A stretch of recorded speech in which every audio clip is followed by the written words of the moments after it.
بسم اللہ الرحمن الرحیم۔ شروع اللہ کے نام سے جو بڑا مہربان نہایت رحم والا ہے۔ متروں، آپ کو بنداس یاد ہوگا، وہ روس سے گلاب کا پھول لے کر آیا تھا اور برِ صغیر میں گلاب کی کاشت کارن اس کا لقب روز پڑ گیا۔ نسل راجپوت کہلائی۔ اسی راجپوت نسل سے ایک رات برستے می میں ایک بچی نے جنم لیا۔ باپ نے دیکھا بچی کے بدن پر کوئی آنسو بہاتا تھا۔ وہ ڈر گیا اور گودڑ میں لپیٹ کر ایک لمبے سفر سے شملہ پہنچا اور قصر پالن کے گیٹ کے سامنے دیے کی نگرانی میں رکھ دیا اور واپس پلٹ گیا۔ دیا رات بھر نگرانی کرتا رہا۔ سویر ہو گئی۔ پالن فجر کی نماز کے لیے باہر آیا تو بچی کو دیکھا۔ کھولا تو سینے پر گلاب کا ایک پھول پڑا تھا۔ پالن کے مسکان آ گئی۔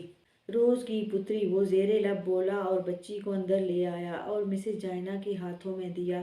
اپنی گھٹی ڈالی اور کہا رادھے شیام کے ساتھ دودھ پلائیں، اور نام روز مریم رکھا۔ 7 دن بعد پالن نے سر کے بال اتارے اور عقیقہ کر دیا اور سب کو آگاہ کیا کہ روز کی پتری ہے، اس نے میری ولیعت میں دی ہے تو آج سے یہ میری رضائی بیٹی ہے۔